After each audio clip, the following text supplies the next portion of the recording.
कभी कोई सरकारी चिट्ठी देखी है और उसे देखकर कभी ऐसा लगा है कि भाई इसे इतना मुश्किल क्यों बनाया जाता है? असल में ना, ये सिर्फ भारी भरकम शब्दों वाले कागज नहीं होते।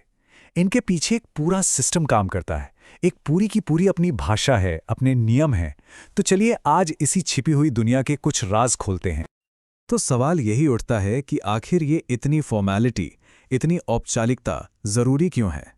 क्या ये सब बस जिसे कहते हैं ना लाल फीताशाही, मतलब काम को और मुश्किल बनाने का एक तरीका, या फिर इस कॉम्प्लेक्सिटी के पीछे कोई सच में कोई गहरा और जरूरी कारण छिपा हुआ है?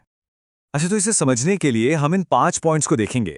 सबसे पहले कि नियम क्यों जरूरी हैं, फिर ये जानकारी ऊपर तक जाती कैसे है, इसके बाद कुछ खास बातचीत के तरीके क्या हैं, फिर किसी दस्तावेज को ऑफिशियल कैसे बनाया जाता है, और आखिर में इस पूरे सिस्टम की अहमियत क्या है। तो चलिए पहले पॉइंट से शुरू करते हैं। देखिए, सरकारी पत्रों की ये जो फॉर्मेलिटी है ना, ये सिर्फ कोई पुरानी परंपरा नहीं है। ये एक बहुत ही सोच समझकर बनाया गया सिस्टम है जो कुछ बेहद जरूरी सिद्धांतों पर टिका है। तो सवाल है, इस फॉर्मेलिटी का मकसद क्या है? देखिए, ये 4 मजबूत पिलर्स पर टिका है। पहला, मानकीकरण, मतलब सब एक ही भाषा और फॉर्मेट में बात करें ताकि कोई कंफ्यूजन ही न रहे। दूसरा, स्पष्टता और जवाबदेही, हर फैसले का एक पक्का सबूत, एक पेपर ट्रेल होता है। और आखिर में रिकॉर्ड कीपिंग, ताकि सालों बाद भी अगर कोई जानकारी चाहिए तो वो आसानी से मिल जाए। यही सब मिलकर पूरे गवर्नेंस को एक सिस्टम में बांधते हैं। अब ये समझते हैं कि सरकार में इंफॉर्मेशन एक जगह से दूसरी जगह पहुंचती कैसे है। इसे चेन ऑफ कमांड कहते हैं। और यहाँ ये बात बहुत मायने रखती है कि चिट्ठी कौन भेज रहा है और किसे, क्योंकि यहाँ सिर्फ क्या लिखा है ये जरूरी नहीं, बल्कि किस रास्ते से आया है ये भी उतना ही इंपॉर्टेंट है। चलिए एक आम चिट्ठी के सफर को ट्रैक करते हैं। ये शुरू होता है एक आम नागरिक के अनुरोध से। ये अनुरोध सबसे पहले इस सिस्टम के निचले दफ्तरों में पहुंचता है, जहां इस पर पहली कार्रवाई होती है। और वहां से ये फाइल सीढ़ी चढ़कर ऊपर जाती है और पहुंचती है जिले के सबसे अहम ऑफिस में, यानी जिला कलेक्टर के कार्यालय में। ये दफ्तर ना एक जंक्शन की तरह है जो पूरे कम्युनिकेशन नेटवर्क के बिल्कुल सेंटर में होता है।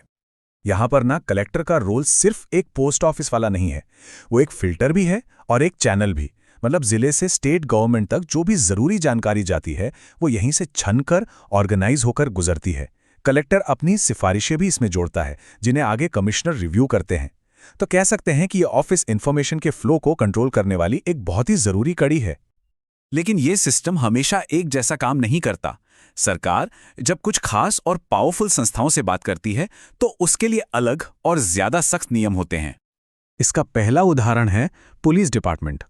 जाहिर सी बात है, जब मामला कानून और व्यवस्था का हो तो हर शब्द बिल्कुल सटीक और गोपनीय होना चाहिए।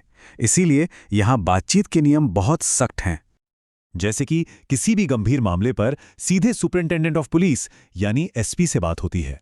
अपराधों पर कॉन्फिडेंशियल रिपोर्ट्स भेजी जाती हैं, और अगर डिस्ट्रिक्ट मैजिस्ट्रेट कोई जानकारी मांगता है तो उसे देना कंपलसरी है। ये सब कानून व्यवस्था बनाए रखने के लिए बहुत जरूरी है। अच्छा, अब बात करते हैं उन लोगों की जिन्हें जनता चुनकर भेजती है, यानी सांसद और विधायक। जब सरकार इनसे बात करती है तो नियमों का सेंटर पॉइंट होता है जवाबदेही और सम्मान। नियम बिल्कुल क्लियर हैं। किसी भी एमपी या एमएलए के लेटर की तुरंत रसीद देनी होगी और 15 दिन के अंदर फाइनल जवाब देना ही होगा। ये नियम दिखाते हैं कि सिस्टम में जनता के चुने हुए प्रतिनिधियों की आवाज को कितनी प्राथमिकता दी जाती है। तो कोई भी डॉक्यूमेंट सरकार का ऑफिशियल और कानूनी तौर पर बाइंडिंग रिकॉर्ड बनता कैसे है? इसमें भाषा और पब्लिकेशन का बहुत बड़ा रोल है। इसमें सबसे पहली चीज आती है भाषा। सरकार की एक साफ भाषा नीति है। राज्य के अंदर सभी सरकारी कामों के लिए हिंदी कंपलसरी है। अंग्रेजी का इस्तेमाल सिर्फ कुछ खास मामलों में ही होता है, जैसे कि न्यायपालिका या फिर केंद्र सरकार के साथ बातचीत में। और ये सिर्फ कोई पॉलिसी नहीं है, इसके पीछे बाकायदा एक कानून होता है। जैसे छत्तीसगढ़ का ये राजभाषा अधिनियम, जो इस नियम को कानूनी ताकत देता है। इससे ये साफ पता चलता है कि ये पूरा सिस्टम कितना फॉर्मल और कितना जरूरी है। और फिर आता है सबसे बड़ा कानूनी हथियार, सरकारी राजपत्र, जिसे गज़ेट भी कहते हैं। ये सरकार की ऑफिशियल पत्रिका है। जैसे ही कोई कानून, कोई नियुक्ति या कोई भी सूचना इसमें छप जाती है, वो आधिकारिक तौर पर लागू हो जाती है। किसी भी चीज को पब्लिक रिकॉर्ड बनाने का ये आखिरी और सबसे मजबूत कदम है। तो इन सारे नियमों और प्रक्रियाओं को देखने के बाद एक सवाल उठता है, आखिर इस कॉम्प्लेक्स सिस्टम का महत्व क्या है? इसे शासन की रीढ़ की हड्डी क्यों कहा जाता है? और इसका जवाब ये है कि ये जटिलता बेवजह नहीं है। यही नियम वो ढांचा है जो ये पक्का करते हैं कि सरकार एक निरंतरता और जवाबदेही के साथ काम करे। ये वो गोंद है जो शासन की इस विशाल मशीनरी को एक साथ जोड़कर रखता है। और बस यहीं पर एक बहुत बड़ा सवाल खड़ा होता है।